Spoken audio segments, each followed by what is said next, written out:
海洋是人类文明的摇篮，岛屿是海洋的明珠。岛屿经济体在全球经济发展和全球治理体系中发挥着特殊重要作用。博鳌亚洲论坛高度关注岛屿可持续发展。2016年至今，连续4年在年会期间设置21世纪海上丝绸之路岛屿经济分论坛，为全球岛屿经济发展搭建对话平台。岛屿经济论坛自创建以来，一直致力于为全球岛屿经济体提供国际公共产品。全球岛屿发展年度报告应运而生。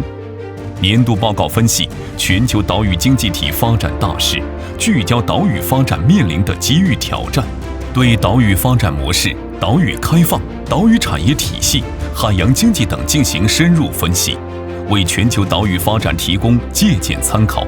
国际反响强烈。I'm Alan Liu. I'm a professor emeritus at Northern Arizona University in the Department of Geography, Planning, and Recreation. So my chapter is about placemaking and the application of placemaking to tourism. The first version is top-down placemaking. The second version is bottom-up placemaking. And it's how places are created through the everyday lives, the everyday culture of people.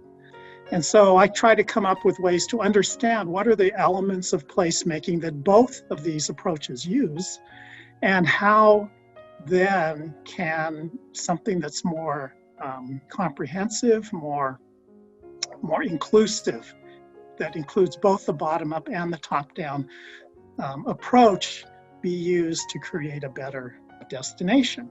And in particular for islands, I was focusing on what is special about islands in terms of what makes them a distinct place, different from mainland type of geographic environments. And so I think a report like this benefits the subject in that way, by expanding the discussion of what is island studies, what is the role of tourism in islands, and how can we see this, what is special about islands in that context, which is something I tried to do in my paper as well. Okay, my name is Giovanni Ruggieri. I teach tourism economics at Palermo University. And also tourism industry. And I'm actually president of the OTIE, Observatory of Tourism for Island Economics.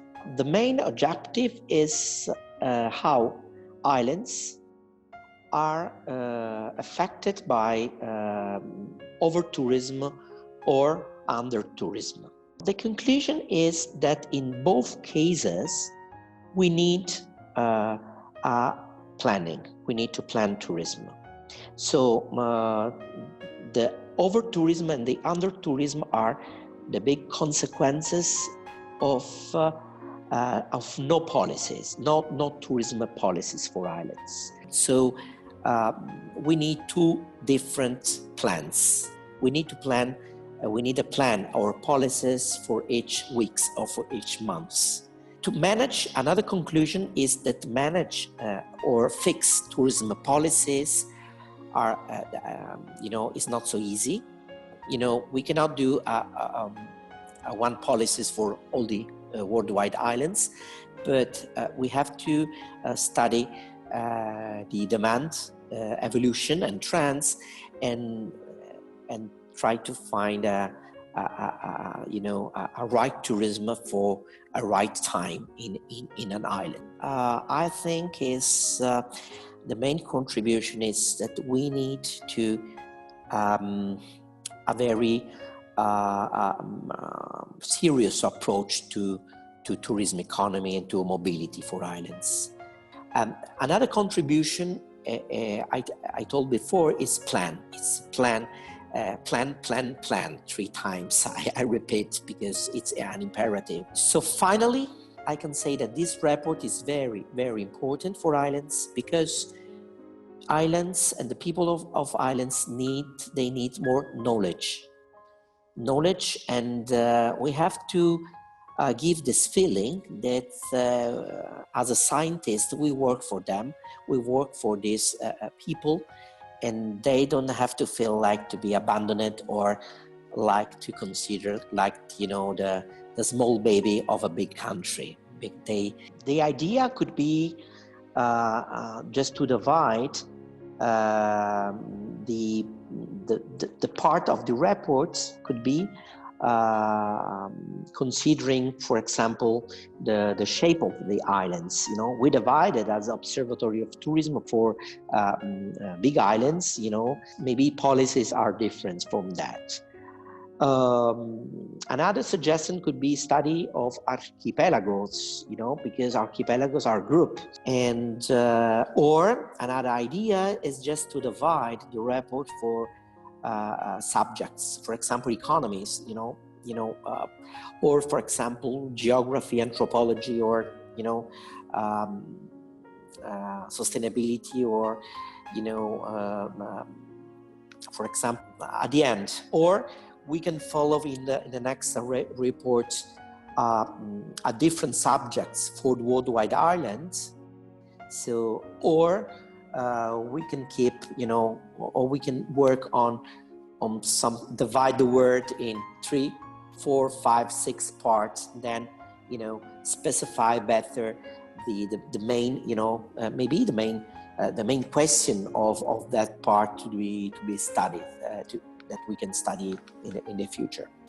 Yes, to share. Well, I think islands are, natural laboratories, like Islands Lab could be, They are open, they are very open to the external people, ideas.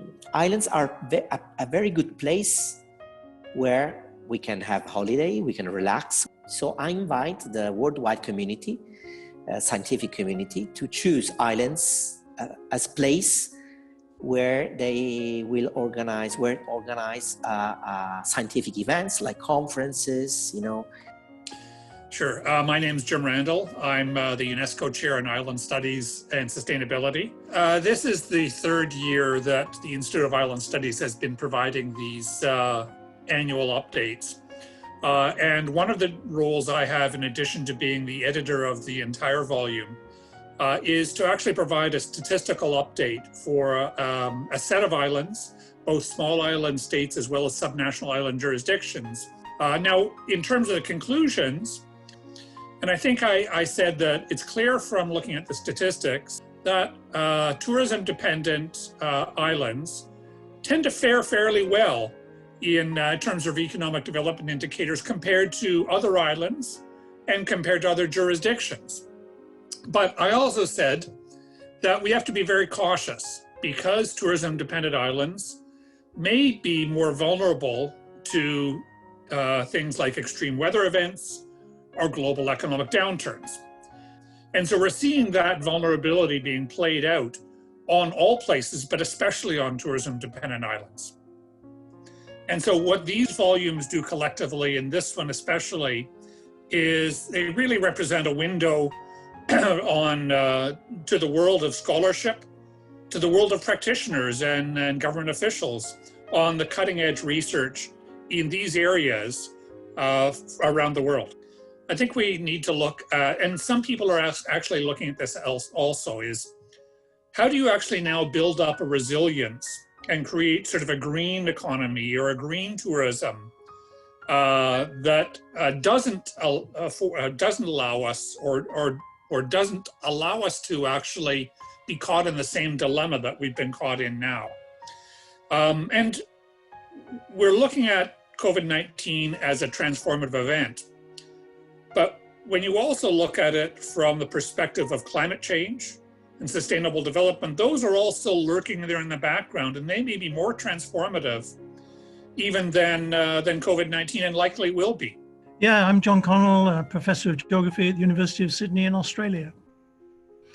Yeah, my project was really to provide an overview of what is happening in small islands, particularly in terms of tourist development, how we can balance economic issues concerning tourism with social and environmental issues, and how that varies from place to place, and ultimately how islands can benefit more from tourism and can achieve some kind of sustainable tourist development. I guess some of the conclusions were fairly obvious, that more remote islands find it particularly difficult to participate because of the cost of transport and so on. My chapter was called On the Edge of the Industry. Well, I think in this case particularly, we provided a lot of different perspectives on tourism. It gave opportunities for tourist managers, for businesses, for academics to see the different kind of possibilities that exist. We could be thinking in terms of islands, particularly about fisheries. We could be thinking about healthcare in islands as they are challenged by remoteness, and that's particularly relevant when we think about the present epidemic. So those are two quite important issues. Another one which is becoming more and more significant on many islands is simply urbanization.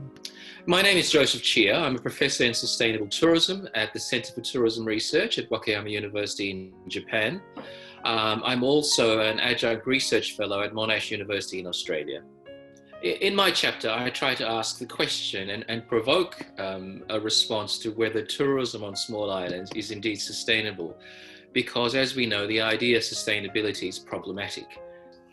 Tourism is emblematic of the challenge for small islands, how to keep pace with the rest of the world while not getting caught in the backwash that comes from it, and also while not being left behind in the development that goes on elsewhere. I think this report makes a very good contribution to trying to understand much better how tourism on an island like Hainan, that's chasing development, can compare itself to tourism on islands in other parts of the world. Of course, Hainan is a particular case. It's very different to many small islands. So I think this is the most important contribution of the report. It poses some very important questions for the future development trajectories that Hainan will face. Well, I think one of the things that a lot of my work is in the Pacific Islands and in the Southeast Asian region. One of the things we know is that there's a driving desire to find alternative economic trajectories for islands, diversifying island economies. And what we see at the moment, and I think one of the big questions that will come up for islands is how do we develop the resources we have at our disposal, but not undermine the social and ecological fabric of Ireland. The major development questions need to be put into place. And the main question underlining all of that is, to what extent do we want to sacrifice the social and ecological fabric for the next generations for development now? My name is Dr. Barney Pacheco. I am a lecturer at the University of the West Indies, St. Augustine campus, located in Trinidad and Tobago. So the intent of this particular chapter was to show how these economies can diversify away from some of these single source economic drivers into a broader economic base, using the cultural and creative industries as the major thrust for that diversification. So coupled with the use of ICT and the strategic application of ICT, we can merge those two different streams, the cultural and creative industries, otherwise known as the orange economy, with digitalization, so that we can generate economic prosperity in these various jurisdictions. So the major conclusions were that insofar as the orange economy being sort of driven by the underpinning ICT developments can provide this new pathway. And so I think these reports provide a voice. They provide an in situ knowledge base that is being generated by persons. I think it's also really critical that these reports are also providing new pathways, new ways of thinking about how can we generate sustainable development in these jurisdictions? How can we move beyond simply the traditional sources of revenue that these islands have depended on for far too long? Well, I think there are probably about 3 streams that I can think off the top of my head that I would recommend for future reports. How can technology and ICT permeate throughout all elements of these small islands? The second area that I think maybe some more attention needs to be placed on is diaspora engagement. And perhaps the third area, which is at a macro level, would be how do these small islands respond to the global realignments that we are seeing taking place? Simply because it allowed for, as I said, the voice of someone who is resident in a small island and is doing research on small island development to actually emerge on a much larger stage and to actually have the opportunity to contribute to a report that is going to be much more widely disseminated than other research outputs that would otherwise be produced by myself and the colleagues here at the University of the West Indies. So I think it was a very enriching experience, and I think it also provided, hopefully, access to or insight into what's happening in one small corner of the world that's often overlooked. 全球岛屿发展年度报告2019是21世纪海上丝绸之路岛屿经济论坛正式出版的第3本报告，由海南省外事办公室和加拿大爱德华王子岛大学岛屿研究中心牵头组建国际团队。团队成员囊括了中外高校和研究机构的顶尖专家。目前，报告中英文版已经在国内和加拿大正式出版。今年的报告共收录了中外专家论文9篇，回顾了2019年21世纪海上丝绸之路岛屿经济论坛的情况，总结了2019年全球岛屿经济体发展概况，主要聚焦岛屿旅游产业的发展，做专题分析，并延伸研究了岛屿创意产业、区块链技术和加密货币等领域的问题。当前新冠疫情给全球岛屿旅游业带来了巨大影响。我们希望报告的分析和结论能够为全球岛屿旅游业复苏带来有益的启示和借鉴参考。海南作为典型的岛屿经济体，当前正如火如荼地建设全球最大的自由贸易港。我们非常期待未来与世界岛屿继续加强合作，共享海南自贸港发展机遇。我们也将为推动构建全球岛屿命运共同体不懈努力。